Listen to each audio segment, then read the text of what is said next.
asiento, por favor.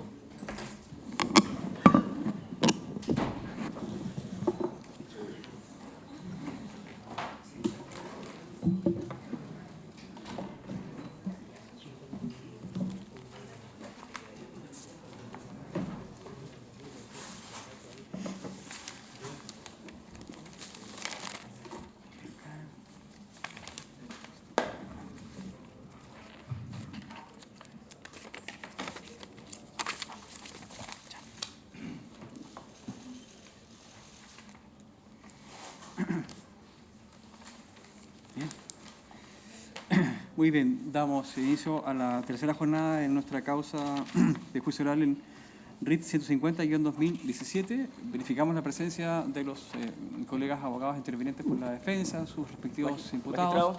Se nos incorpora también Sergio Millamán, abogado de José Córdoba, y informar que mi colega Jorge Guzmán se va a integrar, también abogado de José Córdoba, más tarde, después del primer proceso.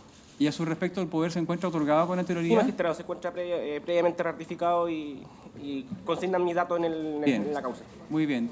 Misma cosa por el Ministerio Público y los abogados de las partes querellantes. Fiscal Héctor Leiva me incorporo el día de hoy. Perfecto. Se tiene que ir presente. Estábamos recibiendo las alegaciones de inicio de los defensores. Según nuestro registro van quedando 3, ¿verdad?, abogados que intervenir. Sí. Luego de aquello correspondería darle la palabra, digamos, a los acusados que se quisieran hacer uso de ella para los fines pertinentes. Ya se nos ha informado con un facilitador intercultural para aquel imputado que quisiera hacer uso de esa prerrogativa, en la medida que sea necesario. No sé si también estará el profesional de parte del Ministerio Público, bien, para una adecuada bilateralidad, digamos, en esta causa. Eso, por ahora. ¿Qué abogado defensor va a hacer uso de la palabra para su alegato? Su señoría, Colega Saavedra. Sebastián Saavedra Sea, en Bien. representación de don Luis Tralcalquidel y don Juan Tralcalquidel. Bien. A ver, ¿se puede por favor acercar más el micrófono? Y al resto de la gente en la sala voy a pedir por favor silencio. Estamos en una fase delicada como durante toda la secuela del juicio. Así que eso es lo que vamos a exigir de ahora en más. Sí, gracias, su señoría. Sus señorías, ciertamente y evidentemente el delito que conocemos hoy es grave, gravísimo. Y por ello el artículo 474 del Código Penal establece una pena altísima al autor del delito de incendio con resultado de muerte, ajustando nuestras normas a los principios de proporcionalidad de la pena y al efecto retributivo, así como la función de prevención general y especial.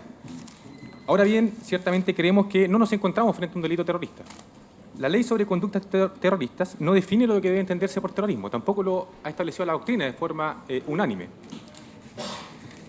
Lo que sí es seguro es que se trata de la legislación más gravosa de nuestro ordenamiento jurídico nacional, y en atención a los principios que informan el derecho penal en un Estado de derecho democrático como la última ratio, la proporcionalidad y el carácter fragmentario del derecho penal, su aplicación debe quedar reservado para los delitos de mayor gravedad, para aquellos delitos que atenten seria e indiscriminadamente contra bienes jurídicos entendidos como esenciales por la sociedad. Para tener una visión panorámica, solo señalar que la Convención Interamericana contra el Terrorismo, al momento de señalar cuáles son los convenios que se tendrán en consideración para definir el delito de terrorista, señala, por ejemplo, el Convenio para la Represión del Apoderamiento Ilícito de Aeronaves, la Convención Internacional contra la Toma de Rehenes, el Convenio sobre la Protección Física de los Materiales Nucleares. Como vuestra señoría puede observar, se trata de actos gravísimos, capaces de afectar a un número indeterminado de personas, como lo que ocurrió el pasado 17 de agosto en Barcelona, España, o las destrucciones de las Torres Gemelas en Estados Unidos el año 2001. Son ataques indiscriminados, con un grado de desprecio e indiferencia patente hacia la vida y la libertad de las personas, y cometido con elementos altamente catastróficos, como materiales nucleares, la utilización de aeronaves, la toma de rehenes o vehículos que embisten en contra de personas inocentes. Ahora bien, nuestra actual legislación es deficiente. Así lo han recalcado todos los organismos de derechos humanos que han estudiado o han revisado la situación particular de nuestro país. El Comité de Derechos Humanos, en sus observaciones finales, en el sexto informe periódico de Chile, en agosto del 2014, señaló que el Estado parte debe reformar la ley antiterrorista y adoptar una definición clara y precisa de los delitos de terrorismo. y el comité insta al Estado parte a obtenerse de aplicar la ley antiterrorista contra los mapuches. El Consejo de Derechos Humanos, en abril del 2014, también efectúa ciertas recomendaciones. Es interesante la recomendación que realiza Estados Unidos, quien lidera esta supuesta batalla contra el terrorismo. Señala abstenerse de aplicar la legislación antiterrorista a personas de las comunidades mapuche en el contexto de conflictos interculturales, señala Estados Unidos. La Corte Interamericana de Derechos Humanos, con fecha 29 de mayo del 2014, condenó al Estado de Chile y ordenó dejar sin efecto 3 sentencias, en 3 casos, las sentencias condenatorias donde se utilizó la ley de conductas terroristas en contra de comuneros mapuche. Y asimismo le ordenó al Estado de Chile una revisión de su legislación que tome en cuenta los aspectos señalados por los órganos internacionales y expertos en la materia. ¿Qué señala el experto en la materia de Naciones Unidas? El relator especial sobre la promoción y protección de los derechos humanos y las libertades fundamentales en la lucha contra el terrorismo, don Ben Emmerson, justamente el relator especial que trata la materia que hoy debatimos, quien visitó nuestro país justamente el año que ocurrieron estos hechos, en julio del año 2013. Él se reunió con el Ministerio Público, con la Fiscalía Nacional, con la Fiscalía Regional y con el Ministerio del Interior, intentando procurar identificar los criterios objetivos para determinar cuándo se aplica la ley antiterrorista y cuándo no. ¿Y qué señaló? Que las diversas justificaciones planteadas han sido subjetivas y carentes de rigor legal. Es imposible distinguir una línea divisoria clara y coherente entre las causas en las que se ha imputado delitos comunes y aquellas en que se ha invocado la ley antiterrorista, a fin de obtener una condena más dura y dar mayores ventajas procesales a los fiscales. Esto es lo que señala don Ben Emmerson. La Ley de Conductas Terroristas Nacionales, como bien sabe vuestra señoría, establece un catálogo de delitos comunes cualificables como terroristas en caso de que concurra un elemento subjetivo del tipo, distinto del dolo. En este caso, la finalidad es causar temor en parte o toda la población.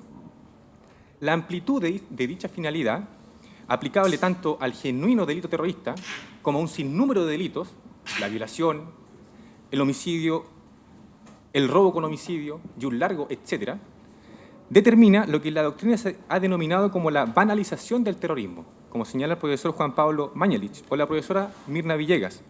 Y es que, tal como rezaba el mensaje de la primitiva ley 18.314, y esta es la visión que tiene esta legislación, en principio, todo crimen o simple delito puede tener el carácter terrorista, señalaba el mensaje.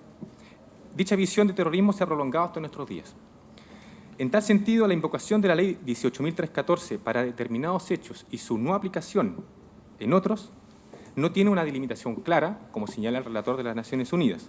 Lo que sí es cierto y es claro es que en nuestra región la ley antiterrorista se ha aplicado únicamente cuando los imputados han pertenecido al pueblo mapuche.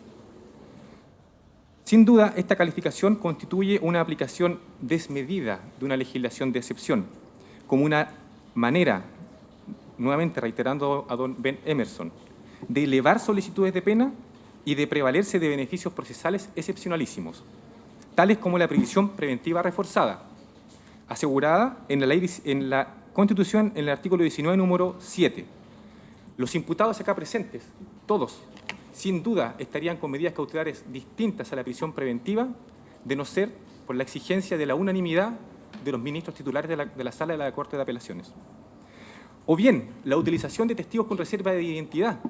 Sin ir más lejos, José Manuel Peralino, en su primera declaración, es considerado un testigo con reserva de identidad. Prueba de descargo son testigos con reserva de identidad, y el Ministerio Público incluso quiso negarnos la posibilidad de identificarlos, y debemos realizar las respectivas cautelas de garantía para poder obtener los nombres. Y de hecho, el domicilio de uno de ellos es desconocido por la defensa. Así las cosas, esta defensa estima modestamente que no nos encontramos frente a este tipo de delitos, y que, por tanto, la pretensión de la parte acusadora de calificar los delitos como terroristas debe ser desestimada por vuestra señoría, así como ya lo hizo este tribunal, con fecha 28 de febrero del año 2014, causa REIT 220-2014, ya citada por todas las partes. Esa sentencia no fue impugnada ni por el Ministerio Público, ni por la Intendencia Regional, ni por el querellante particular. Nadie impugnó la calificación jurídica de delito común. En cuanto a la participación, han existido varias investigaciones en esta causa. Este hecho se ha investigado indistintamente en a lo menos 3 investigaciones. Esta, con este RUC determinado. Otra causa por asociación ilícita terrorista, cuyo RUC es el 1200005238-6, donde también se investigó este hecho, desconocido para la defensa, por cierto, y actualmente se continúa investigando. No sabemos si con este mismo RUC o con otro RUC. Lo cierto es que nos siguen llegando información, siguen llegando material probatorio, siguen llegando peritajes, o a través del tribunal o a través del correo. Esta causa se sigue investigando con investigaciones paralelas. Una vez conocida y, nuevamente, tras las cautelas de garantía respectivas y que la defensa tiene acceso a estas otras investigaciones, nos damos cuenta que existen otras versiones de los hechos, distintas a las sostenidas el día de hoy por la parte acusadora. Y durante este juicio escucharemos la defensa, por parte del Ministerio Público, de una de esas versiones. En estricto rigor, será la sustentación de una de 3 versiones entregadas por José Peralino. Versión con evidentes problemas de credibilidad interna y externa, como ya ha señalado los colegas que me han antecedido. En efecto, el único antecedente de participación respecto de mi representado, bajo la cual descansa toda la atribución criminal, es el testimonio de oídas de la supuesta declaración del coimputado José Manuel Peralino Huinca, acogido al beneficio de delación compensada, único medio de prueba insuficiente para derribar la presunción de inocencia que ampara a mis representados. Ciertamente, el Código Procesal Penal permite los testigos de oídas. Sin embargo, estos carecen de un elemento fundamental, que es el control de la información otorgada. La información entregada por un testigo respecto de lo que oyó decir de otro testigo no es posible de depurar, de contraexaminar, de contrastar, en definitiva, de examinarlos de forma adecuada, lo que imposibilita realizar lo que se denomina el control cruzado. Esto en relación a la calidad de la información que entrega la fuente primera. El test de credibilidad se ve evidentemente mermado. Luego, esta situación se agrava aún más cuando la información del testigo de oída no es nada más ni nada menos que de un coimputado. Una persona que no tiene obligación de decir verdad, que es un interviniente en esta causa y que, por supuesto, tiene un interés manifiesto. Pero más todavía, los testigos de oída que reproducirán la declaración son funcionarios de la Policía de Investigaciones, que se encuentran actualmente investigados por el delito de apremios físicos y psicológicos en contra del imputado Peralino Huinca, en causa RIT 5021-2016 del Juzgado de Garantía de Temuco. Efectivamente, ningún otro antecedente de participación será aportado por el Ministerio Público que corrobore los dichos o los supuestos dichos de esta declaración escrita del delator compensado durante la investigación en relación a la participación de mis representados, salvo en el caso de don Luis Tralcal, de un informe de geolocalización de celulares, de un celular que ni siquiera le pertenece a mi representado. Un informe carente totalmente de rigor técnico. Solo a modo de ejemplo, y desde ya adelantamos, que el domicilio de mi representado, según indican los propios peritajes de la Policía de Investigaciones, se ubica a 2 kilómetros del domicilio de la Machi Francisca Linconao, y no a 10, como señaló el Ministerio Público en sus alegatos de apertura. Ustedes, vuestra señoría, podrán inferir ya qué conclusiones se pueden sacar de premisas erradas. Así las cosas, solicito la absolución de mi representado, toda vez que no existirá prueba de cargo suficiente. Y de hecho, la defensa ha ofrecido prueba acerca de las actividades realizadas por mis representados. En cuanto a don Juan Tralcal, él se encontraba a cargo de su padre, don Mario Tralcal, actualmente fallecido. Acompañaremos prueba documental y testimonial al respecto. En cuanto a don Luis Tralcal, él se encontraba junto a su pareja en la ciudad de Temuco. Pese al esfuerzo de la Fiscalía por desacreditar la prueba de descargo que sentimos, no respetó el principio de objetividad. En efecto, y ante la consulta del Ministerio Público en su alegato de apertura, que las boletas hayan sido guardadas por mi representado junto a toda la documentación de las actividades realizadas el 3 y 4 de enero del 2013, responde a una reacción normal ante una acusación pública de participación. Justamente el diario El Mercurio publicó con fecha 6 de enero del 2013, 2 días después de ocurridos los hechos, una eventual vinculación de don Luis Tralcal Quidel con los hechos ocurridos el 4 de enero, obviamente sin citar ninguna fuente. Lo anterior, sumado al hecho cierto, que mi representado ha debido, con anterioridad, enfrentar falsas imputaciones. En agosto de 2013, fue absuelto en causa RIT 99-2013 de este tribunal, caso Turbus, donde fue acusado nuevamente por un delator compensado tristemente famoso, Raúl Castro Antipán, quien también fue un testigo con reserva de identidad al inicio de la investigación. Previamente, este tribunal ya lo había absuelto en causa RIT 158-2011 por un hecho ocurrido al interior del fondo de Jorge Lusinger. Pues bien, en tales circunstancias, ante una acusación pública de participación, ¿qué hay de extraño en la custodia de los documentos que acreditaban su inocencia? Ninguno. Si hubiésemos dicho que las boletas no las tenemos por el tiempo transcurrido, ¿cuál hubiese sido la postura del Ministerio Público? ¿Quién hubiese respondido al Ministerio Público? El Ministerio Público no le cree a los imputados, no admite prueba de descargo. Para desacreditar la prueba de descargo aportada por mi representado, no se abrió dos investigaciones en su contra: hurto de boleta, obstrucción a la investigación.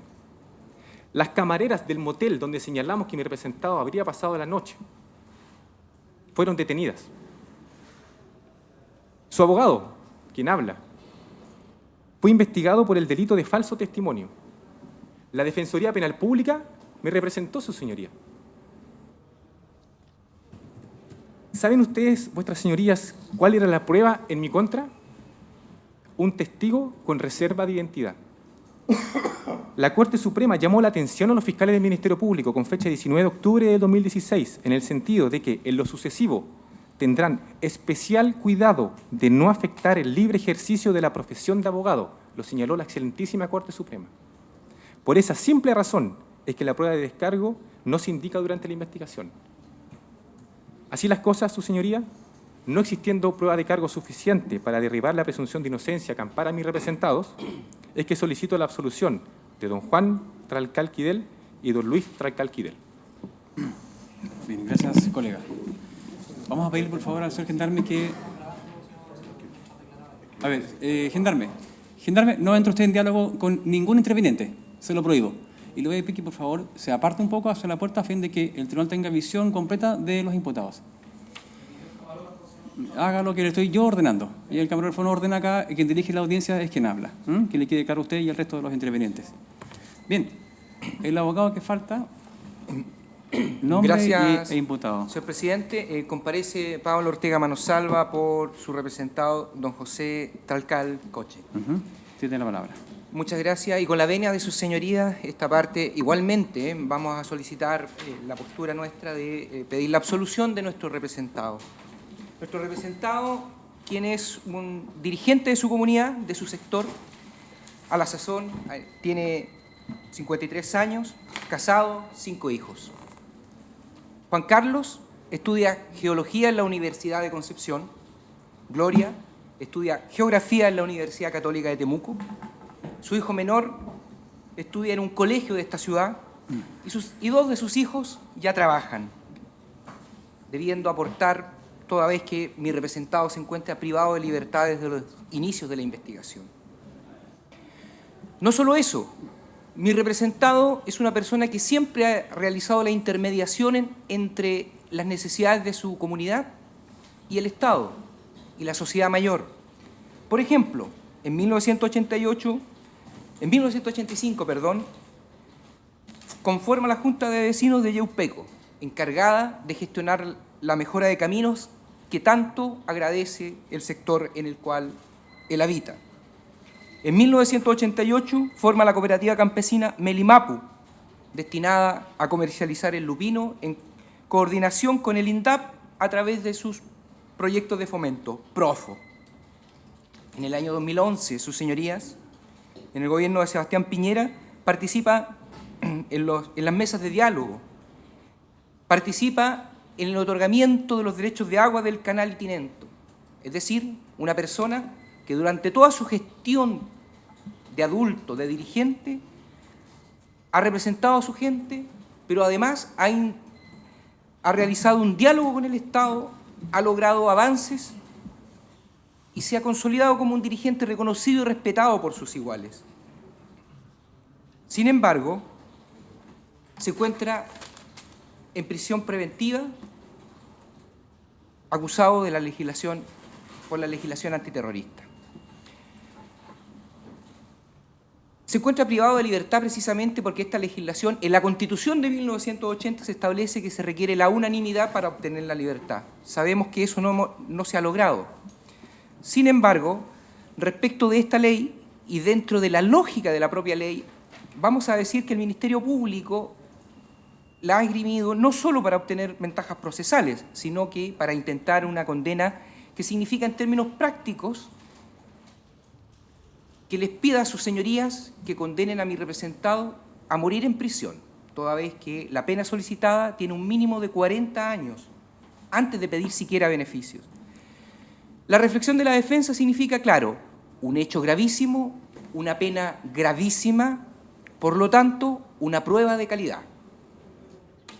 La prueba de calidad que deberá, en primer lugar, acreditar el terrorismo y, en segundo lugar, acreditar la participación. Creemos que ninguna de las dos circunstancias podrá realizar. Y más allá de los argumentos ya señalados, quisiera poner énfasis en un punto que sostenemos que va a ser imposible de superar por el Ministerio Público y los querellantes en general. Y es que, dentro de sus posturas y tesis, han planteado que la forma de objetivar la finalidad de causar temor ha sido el uso del elemento fuego. Sin embargo, el delito base por el cual han sido acusados es precisamente el delito de incendio que se consuma vía el elemento fuego. Por lo tanto, estamos aquí frente a lo que podemos denominar como una situación de ne bis in idem, es decir, un mismo elemento pretende el Ministerio Público que sea valorado para la figura base, es decir, para el delito de incendio, pero también para la objetivación de la finalidad de causar temor. Esta situación, su señoría, el Ministerio Público ya la ha planteado en algunas otras circunstancias. En el RIT 24-2014 del Tribunal de Juicio Oral de la Ciudad de Santiago, en la causa RUC 13-00-14-56-84-3, realiza una petición similar, pero no con el elemento fuego, sino con el elemento bomba, en el denominado causa del retén Vizcachas. ¿Y qué señala el tribunal? Señala que la sola circunstancia de utilizar un elemento no significa que se acredita la finalidad terrorista.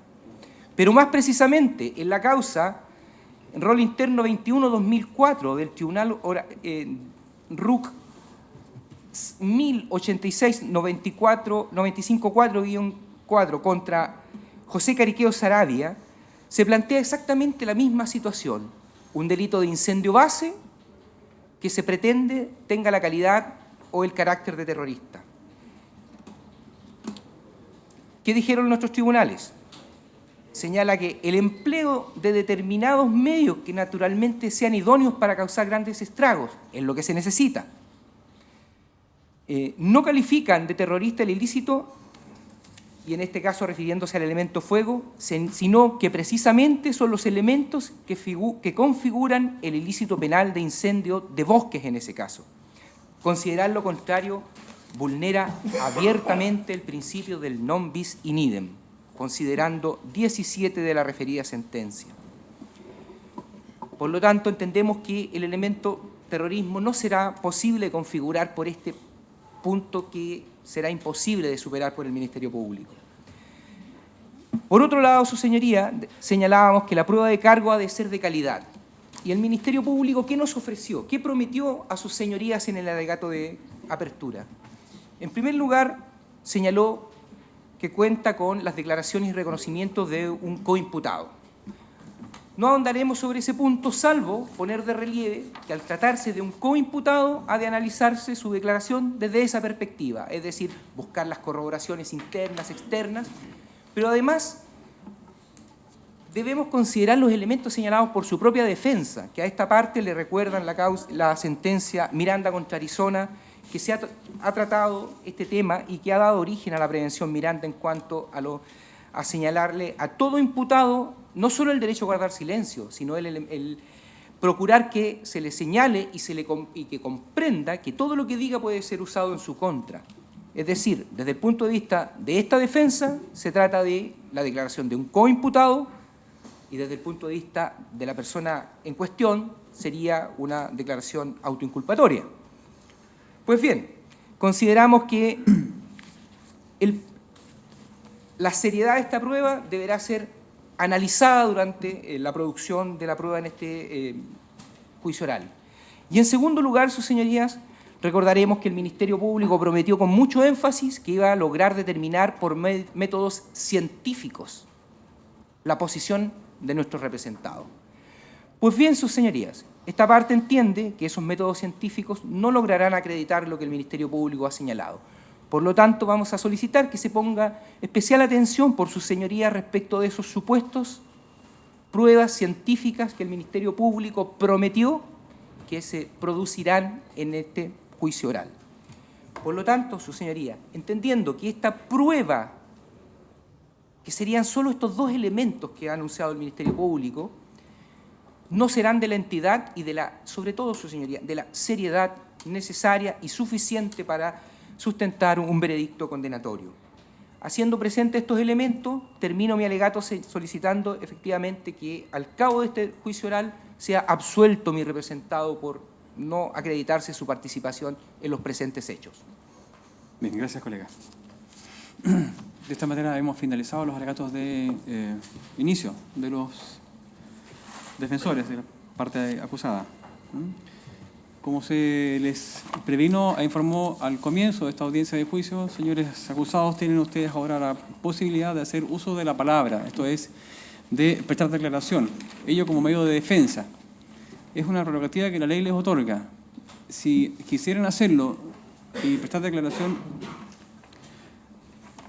es probable que sean sometidos a interrogatorio por parte de los acusadores, por parte de sus defensas y probablemente por parte de estos jueces para que aclaren de mejor manera sus dichos.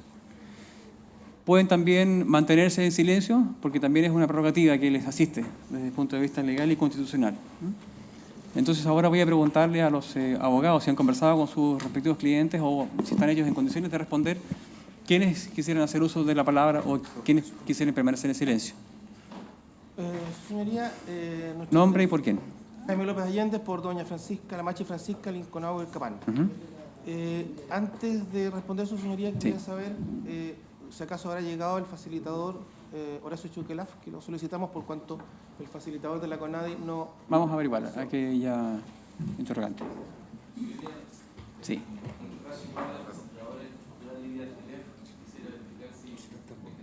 Si está en el tribunal, bien, se va a averiguar.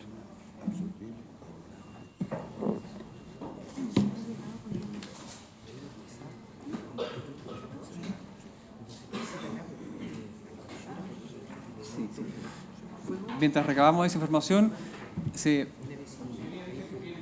bien, a ese respecto entonces que queremos anunciar que el tribunal ha propuesto, o propone en definitiva en este minuto, que aquellos imputados que quisieran declarar sin el facilitador intercultural pueden también hacerlo. Es una prerrogativa, es un derecho que les asiste por ley.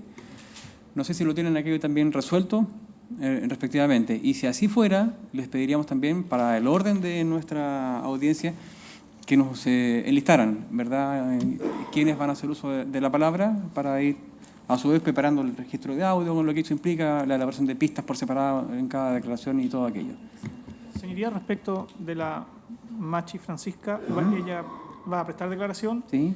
va a concurrir el facilitador intercultural de la Defensoría, don Horacio Cheuquelaf, y en este contexto, para dejar claridad solamente respecto de palabras que pudiese no entender en idioma español, lo utilizaríamos. Muy bien. Alguien, a ver, esto es complejo porque tenemos un número bastante abultado de acusados. Sí. También nos interesaría saber justamente porque eso nos va a permitir determinar cuánto pueden durar las declaraciones y preparar algo de prueba hoy día. Nosotros de todas maneras trajimos y tenemos disponibles 2 pruebas por si hoy día fuera solo declaración. Entonces me gustaría saber si vamos a avanzar o no. Fiscal, vamos a ver si aquello es posible dilucidarlo en este minuto. Señoría, nuestros representados, don Aurelio Catrilaf y don Eliseo Catrilaf, por el momento no harán uso de la palabra sin perjuicio de que al momento de iniciarse la prueba de la defensa ellos prestarán declaración. Bien, eso es efectivo, entonces les pregunto a los acusados. ¿No van a declarar a ustedes en este minuto? En los mismos términos. Vamos por parte, colega. No, ustedes no van a declarar entonces, ¿no? Bien, tampoco va a declarar. Por el lado de ustedes. Por ahora, su señoría, respecto a don José Manuel Peralino Huinca, perdón, Pablo Ardán Borges, su abogado, Sí. por ahora no va a prestar declaración. Bien. Usted no va a magistrado- declarar entonces por ahora. Bien. Colegas de la El segunda magistrado, línea. sí, por José Córdoba, abogado Sergio Millamán, en los mismos términos, mi defendido va a guardar silencio en esta oportunidad. Muy bien. Señoría, por Hernán Catrilaf, José Luis Correa Barraza, mi representado va a guardar silencio en esta ocasión. Señoría, por Sergio Catrilaf, abogada Manuel Arroyo, él va a prestar declaración cuando se inicie la etapa probatoria de la defensa. En los A mismos ver, nos estamos refiriendo a la declaración del acusado luego de los alegatos de inicio, colega. Por ahora no, señor. No va a declarar entonces. Muy bien. Su señoría Rodrigo Román comparece por Sabino Catrilá en los mismos términos y hago presente al tribunal que mi representado sabe los efectos de la aprehensión que se ha hecho y que por ahora no declarará. Bien. Su señoría, Pablo Ortega, por su representado José Talcal, en este momento no declarará. Muy En bien. los mismos términos, su señoría, por mi representado Luis y Juan Talcal Quidel, no declararán en esta oportunidad. Bien.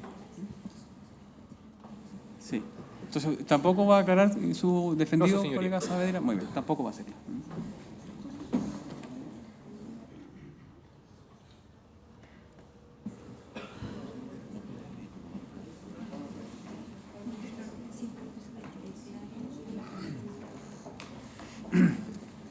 Bien, ¿arribó entonces ya el facilitador?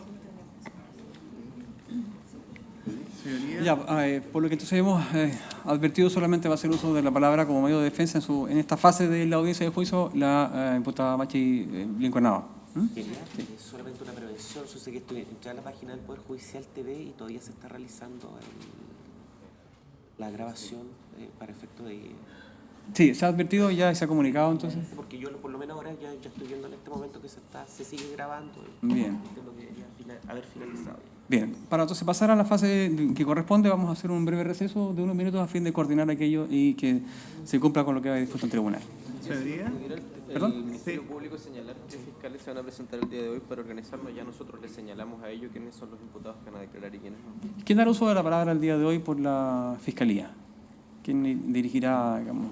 Magistrado, en primer lugar, quiero plantear una aclaración. Sí. Fiscal Héctor Leiva, se ha dicho que por este momento no van a prestar declaración los imputados y escuché que uno de los defensores dijo sin perjuicio de reservarlo para el momento en que inicien su prueba, estimando la Fiscalía que la oportunidad procesal para la declaración es este momento y la otra oportunidad es al término del juicio sin ser interrogado. ¿Eso es lo que hemos entendido que se ha resuelto en esta oportunidad? ¿O queda pendiente resolver si existe otra oportunidad procesal en que ellos puedan prestar esa declaración? Señoría, porque a nuestro juicio el 326 es claro. Entonces, ¿está usted incidentando a este respecto? Sí, de lo que planteó las defensas de los imputados Trancal. Sí, señoría, perdón, Carlos Tenorio por la creyente particular, efectivamente, lo mismo extraordinariamente clara. Y lo que pasa es que me parece que el Ministerio Público lo que está pidiendo es una aclaración, más que incidental, porque según lo que escuchamos de una parte de las defensas, las otras dijeron que no iban a hacer uso del derecho a hablar en este instante, y una de las defensas señaló, si mal no recuerdo, que se reservaba el derecho para al momento de presentar su prueba. Y la norma en cuestión es bastante clara, que la etapa procesal donde se puede prestar las declaraciones ahora, o si no, al final del juicio, instancia en la cual no corresponde, por cierto, que sean interrogados. Señoría, Reinaldo Osorio por el querellante, Intendencia. Efectivamente, señoría, el artículo 326 establece las situaciones que pueden producirse a este respecto y el inciso final, que yo debo entender que es a lo cual están haciendo alusión los señores defensores, se refiere a que en cualquier estado del juicio el acusado podrá solicitar ser oído con el fin de aclarar o complementar sus dichos. O sea, esa hipótesis, la hipótesis de que él declare durante la secuela del juicio y no al final, parte de una premisa inicial que es ¿cuál? Que él haya declarado al inicio de este. Y si en este caso particular eso no se produce, mal podrían ellos declarar durante la secuela del juicio. sin perjuicio, por cierto, del legítimo derecho que les quedan a ellos de ser oídos al final del mismo. Bien, entonces también para claridad del tribunal le vamos a pedir si están o no formulando incidentes, porque aquello efectivamente es una cuestión accesoria que se denomina en términos procesales incidente. Sí, señoría. Bien, entonces voy a conferir el traslado. Señoría, si me ¿A permite, quienes han planteado aquella Sabino situación? Catilaf, efectivamente nosotros vamos a sostener que por ahora vamos a guardar silencio sin perjuicio del derecho, que no solamente el 326, porque efectivamente tiene que hacerse una interpretación armónica de las distintas disposiciones que están establecidas en el sistema de enjuiciamiento criminal.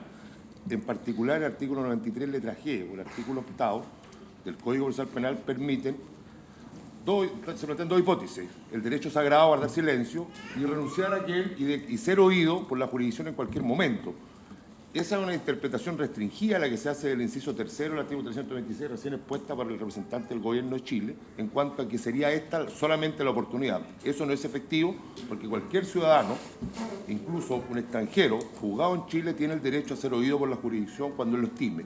Y ese es el sentido de la norma del 326, en armonía con el 93, letra G, y por lo que dispone también el artículo 8, sin perjuicio de todo aquello está refrendado por diversos instrumentos internacionales, que es precisamente el derecho a ser oído. Razón por la cual esta invitación, casi obligación que hacen los acusadores, la verdad que resulta improcedente, y en todo evento debiera debatirse en su momento cuando alguna de las defensas pretenda entonces hacer uso del derecho de que su representado sea oído. Su señoría, José Luis Correa, por Hernán Catrilaf, en los mismos términos. Me parece, su señoría, que el Código Procesal Penal tiene un orden, y a través de ese orden se van estableciendo el carácter y valor que tienen cada una de estas normas. Si nosotros nos dirigimos a la norma del artículo 93, letra G, es una norma de garantía. Y esta norma de garantía es la que trasciende respecto a todas las normas posteriores del Código Procesal Penal. La norma citada por la Intendencia es una norma que dice relación solo respecto del juicio oral. Pero hay una norma que trasciende y como norma de garantía, que es la del artículo 93, letra G. En ese sentido, implica que, naturalmente, la interpretación que se tiene que hacer a esta norma es una interpretación amplia en base al principio pro reo. Limitar la posibilidad de ser oídos los imputados, los acusados en esta instancia, en cualquier etapa del procedimiento, es entender una lógica de interpretación restringida, lo que está claramente vedada a magistrado a razón de este principio pro reo. En consecuencia, la norma de garantía, al tener obligatoriamente una interpretación amplia, lo que procede en consecuencia sería que los imputados acusados en esta instancia pueden declarar en cualquier etapa del proceso, incluso dentro del juicio oral. Por tanto, voy a solicitar que se rechace la incidencia, señoría, por los términos ya señalados. Señoría. Señoría, por don Sergio Catrilaf, abogada Manuel Arroyo. El artículo 98, inciso primero del Código Procesal Penal, señala en la declaración del imputado como medio de defensa, que es precisamente lo que esta defensa, va a sostener. Señala que durante todo el procedimiento y en cualquiera de sus etapas el imputado tendrá siempre derecho a prestar declaración como un medio de defenderse de la imputación que se le dirigiera. En este sentido, la declaración es un derecho, por lo tanto no puede ser interpretado restrictivamente y en definitiva el tenor literal del artículo 98, inciso primero, nos da cuenta de que sí, él puede prestar declaración durante todo el proceso como un derecho. En los mismos términos, su señoría, la defensa de don Luis Tralcal Quidel y de don Juan Tralcal Quidel, señalar que el artículo 98 es claro al respecto y debe entenderse en armonía con el artículo 326, lo que ya ha sido resuelto, por cierto, por la excelentísima Corte Suprema, causa rol 7351-2009, que señala justamente la armonía entre ambos artículos, 326 y el 98, señalando la excelentísima Corte Suprema que el enjuiciado ha de declarar durante todo el procedimiento y en cualquiera de sus etapas como medio de defenderse a la imputación que se dirige en su contra, y siendo el juicio oral la etapa más importante del proceso, permite además que el acusado resuelva con libertad en qué momento del mismo prestará su declaración, si así lo resuelve, considerando un décimo. Siendo así, su señoría, una interpretación armónica de las normas en un sentido en favor del imputado, lo que ha sido ratificado por la excelentísima Corte Suprema, entendemos que el incidente debe ser rechazado.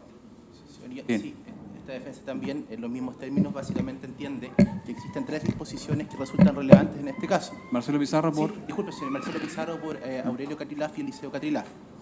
El artículo 8 del Código Procesal Penal, en cuanto establece el derecho de defensa material y el derecho a ser oído en cualquier etapa del procedimiento. El artículo 98, la declaración judicial como medio de defensa que se presta en este tribunal.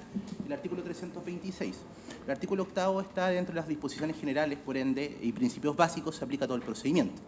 Desde ese punto de vista, de acuerdo al artículo 326, su señoría, si queremos entenderlo como lo entiende el Ministerio Público, estaríamos restringiendo este derecho sin base legal alguna, específicamente cuando el artículo 8 dice que este derecho se ve restringido cuando expresamente por ley se establezca como excepción. Y si uno mira el artículo 326, no está.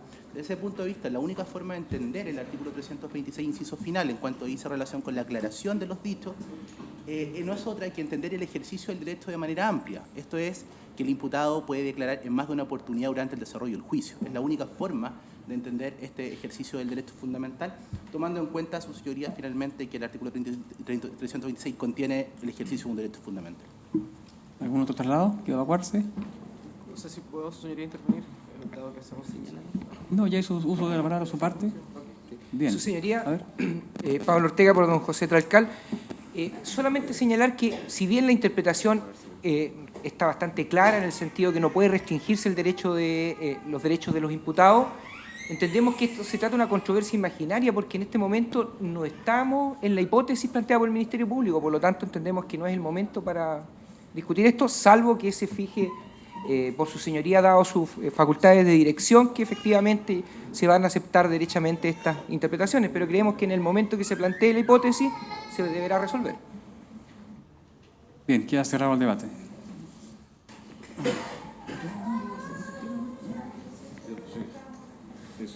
Bien. Entonces, operará el receso que se anunció para los fines de resolver el asunto con las cámaras y dar a conocer nuestra decisión respecto a esta incidencia.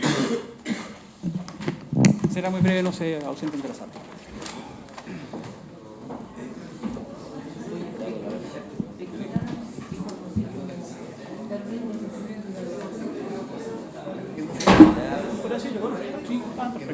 Gracias.